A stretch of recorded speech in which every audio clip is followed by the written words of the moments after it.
요한복음 1장 주보하고 조금 다릅니다. 요한복음 1장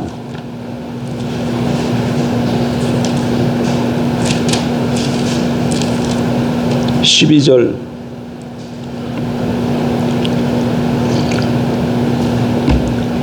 요한복음 1장 12절 우리가 잘 아는 말씀이죠. 한 절 같이 보도록 하겠습니다. 영접하는 자 곧 그 이름을 믿는 자들에게는 하나님의 자녀가 되는 권세를 주셨으니. 그러니까 영접하는 자를 다르게 풀면서 얘기하면 그 이름을 예수님을 믿는 자들이죠. 영접하는 자가 예수님 믿는 자들입니다. 그들에게는 하나님의 자녀가 되는 권세가 주어졌다. 우리 교회에서 예심 전도사관학교가 개최되고 있는 걸 여러분 아십니다. 지난 기수에 30기였는데 지난 기수의 주제가 무엇이었냐 하면 말을 맛있게 잘하자 였습니다. 말을 맛있게 잘하자. 근데 이번 기수가 31기인데 이번 기수의 주제는 말에 실수가 없는 자입니다. 그러니까 계속해서 지금 사관학교에서 뭘 많이 강조하고 있습니까? 말을 강조하고 있죠. 말을 잘할 것을. 이 말을 들으면서 제가 예전에 전했던 말씀이 생각났습니다. 그래서 주보에 보게 되면 출애굽기 본문을 가지고 기도에 관해서 말씀을 전하려고 되어 있죠. 그러다가 본문을 바꾸고 말씀을 좀 바꾸었습니다. 서울에 큰 교회에 있었던 일입니다. 대신방 기간 동안에 목사님이 혼자 사는 할머니 가정을 방문하게 되었습니다. 신방 예배를 마치고 할머니가 목사님이 오셨다고 부엌으로 내려갔습니다. 다과를 준비하기 위해서. 할머니가 주방으로 부엌으로 나간 후에 목사님이 안타까운 심령으로 이렇게 방을 좀 둘러보다가 여기에 뭐가 붙어 있는 걸 봤어요. 그래서 저게 뭐지 하고 가까이 다가가서 봤다가 깜짝 놀랐습니다. 조금 있다 할머니가 다과를 준비해서 방 안으로 돌아왔습니다. 그러자 목사님이 할머니에게 묻습니다. 집사님, 벽에 붙어 있는 저게 뭡니까? 그랬더니 할머니가 아유 목사님 그거 아무것도 아니에요. 이거 좀 잡숴보세요. 예, 자기가 준비한 다과를 좀 먹으라고 권면을 합니다. 목사님이 재차 아니에요 할머니 집사님 저게 뭔가 먼저부터 좀 말씀해 보세요. 그랬더니 할머니 이렇게 얘기합니다. 제가 혼자 살면 할아버지를 오랫동안 좀 돌봐드렸습니다. 할머니도 없고 자녀들도 없고 혼자 사는 할아버지였는데 그 할아버지를 잘 몇 년 동안 섬겼다는 것이죠. 근데 더는 혼자 살 수 없어서 이제 요양원으로 들어가게 됐는데 들어가기 전에 자기를 부르더만 봉투 하나를 주었다는 것이죠. 그래서 집에 와서 뭔가 싶어서 열어봤더니 바로 저거였다는 거예요. 그래서 뭐 돈도 아니고 그래서 버리려고 그러다가 그래도 기념이 될 것 같아가지고 그냥 벽에다 붙여놨다는 거예요. 그 얘기를 듣고 목사님이 그 할머니 집사님에게 얘기합니다. 집사님, 이건 큰 돈입니다. 집사님이 집을 한 채 사고 남은 생에 평생 먹고 살 만한 돈이에요. 예? 수표라는 겁니다. 그 할아버지가 수표를 줬는데 수표가 뭔지 몰랐던 것이죠. 오래전 얘기죠. 그래서 그 할머니 한숨을 내쉬면서 아이고 목사님 저는 그것도 모르고 그 영감탱이 원마마해서 주려면 돈이라 좀 몇 푼 주든 가지지 뭐 알지 써먹을 데도 없는 저걸 줬나 그랬었죠. 여러분 이 얘기가 남의 얘기입니까? 그렇지 않습니다. 오늘 본문에 보니까 뭐라고 되어 있습니까? 예수님을 믿는 자에게는 하나님의 자녀가 되는 권세가 주어졌다 이렇게 말씀하고 있습니다. 여러분 예수 그리스도 믿고 영접하셨습니까? 예수가 여러분에게 어떤 분입니까? 주와 그리스도가 맞습니까? 난 아직 개인적으로 예수님을 영접한 적이 없다. 예수님을 예배당에는 나오지만 예수님이 내 인생의 주라고 왕이라고 그렇게 믿지 않는다. 그런 분 혹 계시다면 그분하고는 상관이 없는 말일 거예요. 그러나 진지하게 1대1로 예수가 나의 주, 나의 왕으로 믿고 영접했으면 우리에게는 누구든지 하나님의 자녀가 되는 권세가 주어진 줄 믿습니다. 어떻게 알 수 있어요? 본문에 그렇게 되어 있어요. 본문에. 그런데 우리에게 이런 큰 하나님의 자녀가 되는 권세가 주어져 있음에도 불구하고 이걸 모르고 살아가면 어떻게 사는 삶입니까요? 할머니 집사님이 큰 수표를 받았는데 그게 돈인 줄 모르고 벽에 붙여두고 자기는 힘들고 어려운 삶을 살았던 것처럼 그런 삶을 사는 것과 마찬가지인 것이죠. 예, 오늘 말씀을 통해서 우리에게 이 권세가 주어졌다는 이 사실을 정확하게 알고 하나님이 주신 권세를 누리며 살아가는 저와 여러분 되기를 주의 이름으로 축복합니다. 그러면 이 권세가 언제 주어졌는가? 이 권세는 예수님을 믿는 그 순간에 주어집니다. 예수님을 믿는 순간에. 그래서 주셨으니 이렇게 과거적으로 말씀하고 있는 것이죠. 여러분, 후보자가 대통령에 취임하면 그때부터 대통령의 권세를 가지지 않습니까? 트럼프가 대통령 후보가 되었다가 이제 얼마 전에 취임했지요. 그때부터는 어떻게 되는 거예요? 대통령의 권세를 가지는 거지. 그래서 행정명령 막 사인하고 그랬지 않습니까? 저와 여러분들도 예수 그리스도를 믿는 즉시 하나님의 자녀의 권세를 가집니다. 뭐 기도 많이 해서 권세를 가지는 게 아니에요. 예?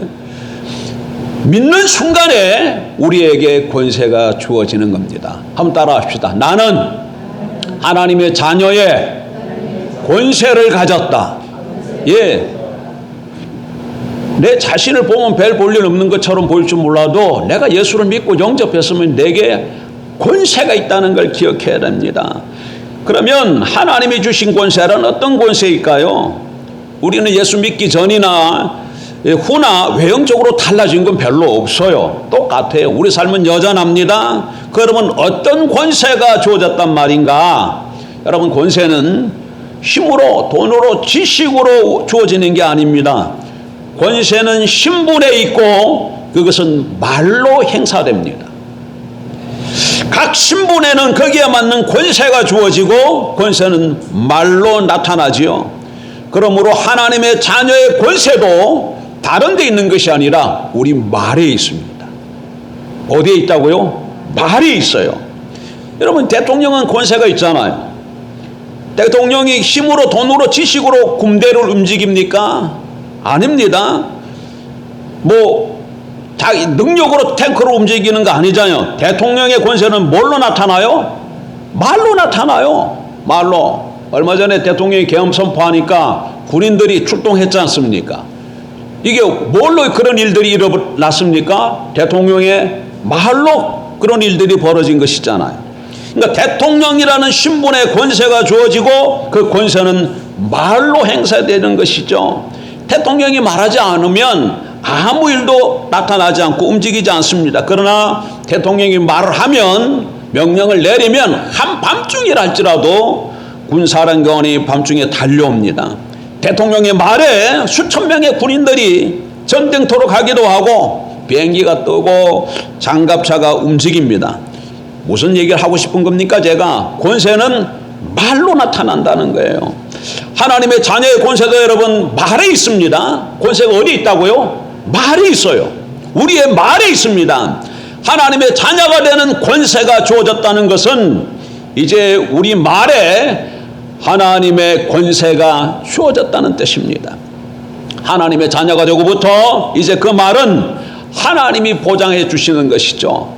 모든 것이 우리 말에 지배를 받습니다. 그러므로 이제 하나님의 자녀들은, 저와 여러분은 권세 있는 말을 해야 할 줄 믿습니다. 권세 있는 말, 권세 있는 믿음의 말이 여러분 기적을 이루고 하나님의 능력을 나타냅니다. 베드로와 요한이 성전 예루살렘 성전에 올라가다가 민문에서 그 날 때부터 안전부가 구걸하는 모습을 보고 봤습니다. 그리고 베드로가 뭐라고 얘기합니까? 은과 금은 없지만은 내게 있는 것으로 내게 주노니 딱 손을 잡고 일어나 걸어라 하고 당겼더니 어떻게 되었어요? 발목에 힘이 들어가서 안준뱅이가 일어나 걷기도 하고 뛰기도 하고 하나님을 찬양하며 같이 성전으로 들어갔잖아요. 베드로가 뭘 했어요? 말했어요. 말. 은과 금은 없지만 내게 있는 것으로 내게 주노니 일어나 걸어라. 말 한마디야. 날 때부터 안전뱅이가 일어나 걸었다는 거예요. 이렇게 하나님의 백성들에게는 말에 뭐가 있다? 권세가 있어요. 권세가 있습니다. 오늘날 우리 삶을 되돌아보면 좀 어렵고 녹록지가 않아요. 답답합니다. 예? 그러나 우리가 말에 능력이 있는 것을 믿고 말을 선포하기 시작하면, 권세 있는 말로 선포하기 시작하면 저와 여러분의 삶 속에 기적이 나타날 줄 믿습니다. 안전뱅이가 일어나는 역사가 나타날 줄 믿습니다. 예? 우리 말이 해답이에요. 우리 말이 해답이에요. 하나님의 자녀의 권세는 말에 달려있기 때문에 그런 것이죠. 여러분 성경 좀 한번 찾아보십시다. 민수기 14장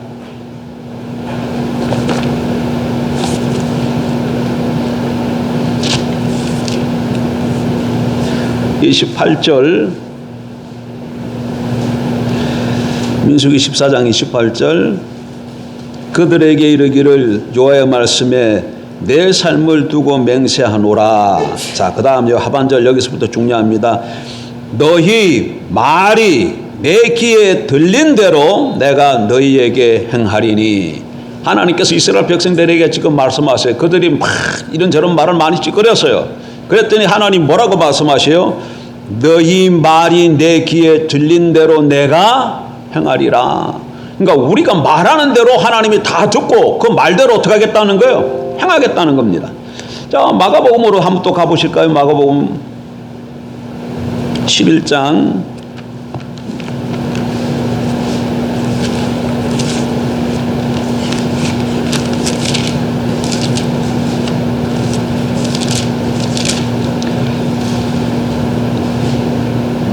22절, 예수께서 그들에게 대답하여 이르시되 하나님을 믿어라. 23절, 내가 진실로 너희에게 이르노니 누구든지 이 산도로 들리어 바다에 던져지라 하며 그 말하는 것이 이루어질 줄 믿고 마음에 의심하지 아니하면 그대로 되리라.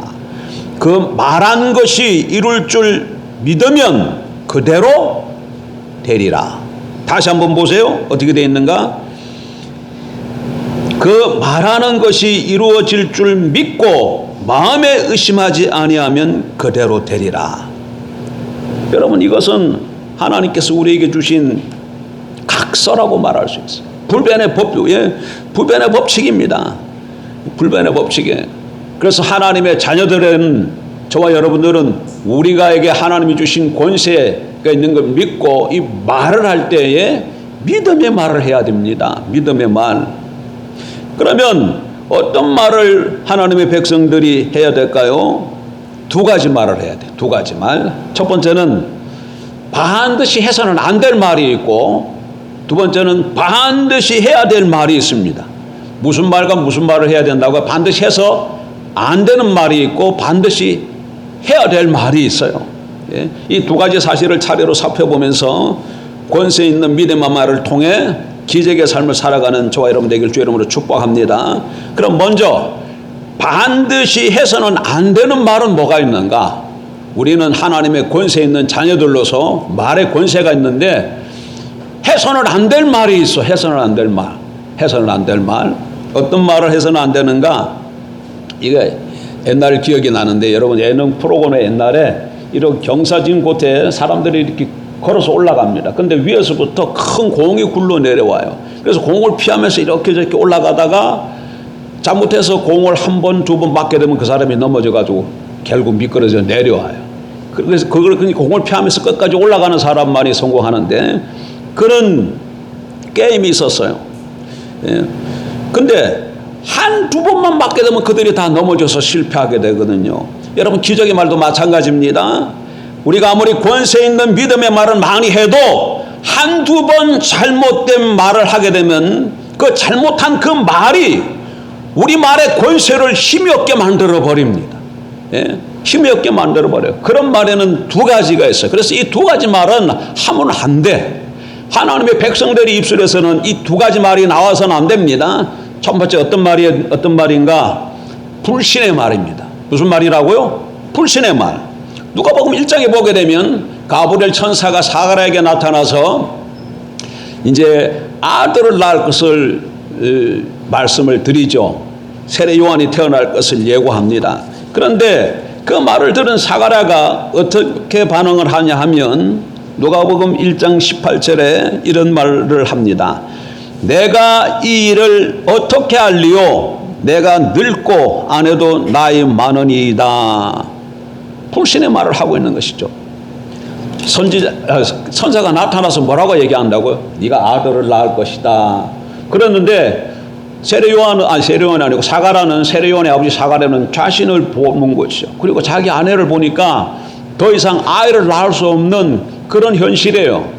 그래서 어떻게 제가 아이를 낳을 수 있겠습니까? 어떤 말을 하고 있는 게 지금 불신의 말을 하고 있는 것이죠. 그랬더니 하나님께서 사가랴의 입을 세례 요한이 날 때까지 벙어리가 되게 하셨습니다. 누가복음 1장 20절 보라, 이 일이 되는 날까지 내가 말 못하는 자가 되어 능히 말을 못하리니 이는 내가 내 말을 믿지 아니함이오니와 때가 이르면 내 말이 이루어지리라 하더라. 왜 하나님께서 사가랴를 벙어리를 만들었을까요? 사가랴가 더 이상 불신의 말을 계속해서 내뱉으면 세례 요한을 낳을 수가 없게 되기 때문에 그러죠. 하나님의 말씀에 대해서 우리가 믿음으로 응답을 해야 역사가 나타나고 역사가 이루어지는데, 기적이 나타나는데 계속 불신의 말만 내버리니까 그럼 하나님께서 더 역사하지 못하시는 것이죠. 그래서 벙어리를 만들어버리고 말았어. 여러분, 이스라엘 백성들이 이제 여호수아의 인도 아래 요단강을 건넜습니다. 가나안 정복을 시작하는데 첫 성이 뭐예요? 여리고성이에요. 그리고 여리고성에 대한 하나님께서 가르쳐 정복하는 방편은 뭐예요? 하루에 한 바퀴씩 7일 동안 돌라는 거예요. 그리고 마지막에 와 함성을 지르는 것이죠. 근데 거기서 중요한 것은 그들이 법궤를 메고 돌 때에 아무 말도 하지 말고 돌라고 얘기하셨어요.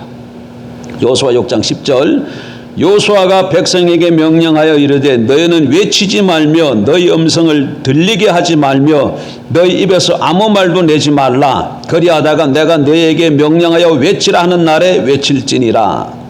아무 말도 하지 말고 그냥 성을 돌라는 거예요. 왜 아무 말도 하지 않고 성을 돌라고 했을까? 왜 그냥 침묵하면서 성을 돌라고 하셨을까요? 한번 생각해 보세요. 땡볕이 내리쬐고 있는데 법궤를 들고 성을 한 바퀴 돈다고 한번 생각을 해보세요. 그러면 그 성을 도는 사람들이 말을 할 수 있었다면 무슨 말이 나오겠습니까? 한두 사람이라도 아니 뭐 우리가 이렇게 법궤 메고 성 돈다고 그래서 이 성이 무너지기나 성이 무너지나 성문이 열리나 이거 정신 나간 짓 아니야? 한두 명이 이런 불신의 말을 내뱉기 시작하면 어떻게 되겠습니까? 바로 모든 사람들에게 오염되어서 불신의 말이 폭포수같이 아마 쏟아질 겁니다. 그래서 하나님께서 입을 닫으라고 하신 것이죠. 불신의 말 가운데서는 하나님께서 일하시기 어렵기 때문입니다. 어떤 집사님이 이 말의 권세를 듣고 어려운 물질 문제를 풀어보려고 했습니다. 그런데 믿음의 말을 하면서도 함께 불신의 말을 함께 했어요. 아이고 목사님 저는 안 되네요. 문제가 워낙 크니까 이게 잘 안 되는 것 같아요. 예? 아무것도 안 될 것 같아요. 안 풀릴 것 같아요. 예? 어려울 것 같습니다. 여러분 그렇게 말하면 정말 쉽지 않게 됩니다. 아무리 믿음의 말을 쏟아내어도 한두 번의 불신의 말을 내어놓으면 원점으로 돌아가 버려요. 원점으로 돌아가 버려요. 어떤 주부가 사랑하는 남편을 위해서 김치찌개를 아주 맛있게 잘 끓였어요. 그리고 이제 식탁에 올려놓고 이제 먹으려고 뚜껑을 열었습니다. 그랬더니 그 김치찌개 안에 바퀴벌레가 한 2마리 들어가서 죽어 있는 거예요. 그럼 어떻게 됩니까? 그 김치찌개 다 버려야 되잖아요. 먹을 수가 없잖아요. 마찬가지입니다, 여러분. 한두 번의 불신의 말은 10번의 믿음의 말을 무용지물로 만듭니다. 그러니까 우리 입에서 나와서는 안 되는 말이 뭐다? 불신의 말은 해서는 안 된다. 명심하십시오. 믿음이 없이는 하나님을 기쁘시게 할 수 없습니다. 상황이 안 변할 것 같아도 이거 자꾸 그 상황을 보고 자기 현실을 보고 자기 힘을 보고 주위를 보고 그걸 보지 말고 뭘 보라는 거예요? 위에 계신 하나님을 보고 믿음의 말로만 선포하는 여러분, 저와 여러분 되길 주의 이름으로 축복합니다. 믿음으로 선포할 때에 막혔던 것이 열리고 엉클어졌던 것이 풀어질 줄 믿습니다. 하나님의 권세 있는 자녀가 어떤 말을 해야 됩니까? 반드시 해야 될 말이 있고 반드시 해서는 안 될 말이 있는데, 안 되는 말 중에 하나가 불신의 말입니다. 두 번째 해서 안 되는 말은 원망과 불평의 말입니다. 원망과 불평의 말. 이스라엘 백성들이 하나님께서 가나안 땅으로 들어가라고 하지 않습니까? 그래서 모세를 따라서 들어오다가 가나안 지경에 이르러서 또 보니까 이런 일이 발생했어요. 민수기 14장.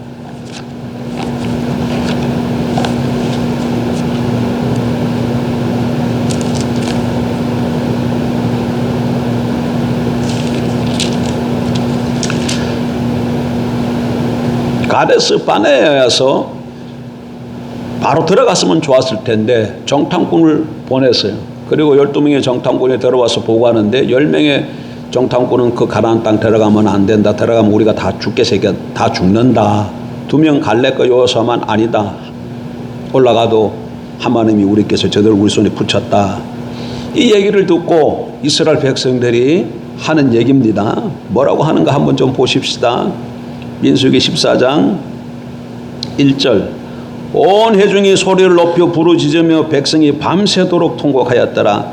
이스라엘 자손이 다 모세와 아론을 무엇하며 원망하며 온 회중이 그들에게 이르되 우리가 애굽 땅에서 죽었거나 이 광야에서 죽었으면 좋았을 것을 어찌하여 여호와가 우리를 그 땅으로 인도하여 칼에 쓰러지게 하려 하는가? 우리 처자가 사로잡히리니 애굽으로 돌아가는 것이 낫지 아니하랴. 우리가 애굽 땅에서 죽었거나 이 광야에서 죽었으면 좋았을 것을 어찌하여 여호와가 우리를 그 땅으로 인도하여 칼에 쓰러지게 하려 하는가? 무슨 말이에요 지금? 하나님 앞에 원망하고 불평하고 있는 거예요. 이 말을 듣고 하나님께서 뭐라고 말씀하시는가 좀 보실까요? 14장 11절. 여호와께서 모세에게 이르시되 이 백성이 어느 때까지 나를 멸시하겠느냐? 내가 그들 중에 많은 이적을 행하였으나 어느 때까지 나를 믿지 않겠느냐? 원망 불평하는 이스라엘 백성들을 향해서 뭐라고 말씀하신다고? 그들이 나를 뭐 한다고요? 멸시한다고 말을 해. 멸시한다고 말을 해. 네? 그리고 또 그들을 원망 불평하는 그들을 향해서 뭐라고 말씀해? 나를 믿지 않는다고 말을 해. 나를 믿지 않는다고. 다시 한번 보십시오. 11절. 여호와께서 모세에게 이르시되 이 백성이 어느 때까지 나를 멸시하겠느냐? 내가 그들 중에 많은 이적을 행하여서는 어느 때까지 나를 믿지 않겠느냐? 우리가 원망하고 불평하는 말을 하면 그것이 하나님을 멸시하는 것이고 하나님을 불신하는 것이고 믿지 않는 것입니다. 27절 보세요. 그들을 향해서 주님이 뭐라고 말씀하시는가? 나를 원망하는 이 악한 회중에게 내가 어느 때까지 참으랴? 원망 불평하는 사람을 하나님께서 뭐라고 지칭하고 있어요? 악한 회중이라고 말씀합니다. 악한 회중이라고 말씀. 그래서 하나님께서 그들을 멸하시겠다고 말씀하시는 것이죠. 예? 원망과 불평의 말을 하는 사람은 결코 기적을 만들 수가 없습니다. 아무리 믿음의 말을 열심히 한다고 해도 원망과 불평의 말을 같이 하고 있다면 믿음의 말은 오염되어 권세를 잃어버리고 맙니다. 마치 바닷물을 막아놓는 방조제에 구멍을 뚫어놓은 것처럼 되는 것이죠. 우리가 믿음의 말을 쏟아내어도 처음에 현실은 변하지 않습니다, 여러분. 아니 점점 더 어려워질 수도 있어요. 그렇더라도 원망하거나 불평하는 입이 우리 입에서 나와서는 안 될 줄 압니다. 기적을 경험하고 싶습니까? 그러면 환경에 대해서, 사람에 대해서, 어떤 상황에 대해서 원망과 불평을 쏟아놓으면 안 돼요. 좀 기다리십시오. 답답하고, 예. 그럴지라도 이별을 통해서 불신이 하는 말, 원망하는 말을 내어놓지 말고 좀 기다리면서 계속 권세 있는 말로 선포해 보십시오. 그러면 권세 있는 믿음의 말이 조만간에 현실을 바꾸고 사람을 바꾸고 환경을 바꿀 줄 믿습니다. 기적을 일으킬 줄 믿습니다. 권세 있는 믿음의 말이 능력 있는 삶, 승리하는 삶을 우리에게 가져다 줄 줄 믿습니다. 다시 한번 정리하고 마치겠습니다. 예수 그리스도 믿고 영접하셨습니까? 그러면 우리에게는 뭐가 주어졌어요? 권세가 주어져 있다. 권세, 하나님의 권세. 그런데 이 권세는 무엇으로 나타나요? 말로 나타나. 말로 나타나. 그래서 여러분이 하는 말대로 되어져. 여러분이 하는 말대로 믿음으로 선포하는 말대로 되어집니다. 그래서 하나님의 백성들은 반드시 해서는 안 될 말이 있고 반드시 해야 될 말이 있는데 오늘 반드시 해서는 안 될 말 두 가지를 살펴봤습니다. 반드시 해서는 안 되는 말 두 가지 뭐래요? 불신의 말. 또 하나는 원망하고 불평하는 말. 아무리 삶이 힘들고 어려울지라도 하나님을 의심하고 불신하고 원망하고 불평하는 말을 하게 되면 아무 일도 나타나지 않습니다. 그러나 그 어려울지라도 하나님을 신뢰하고 권세 있는 믿음의 말을 선포하면 조만간에 우리의 현실이 사람이 변해져서 하나님이 일하시는 것을 경험하게 될 줄 믿습니다. 기도하겠습니다.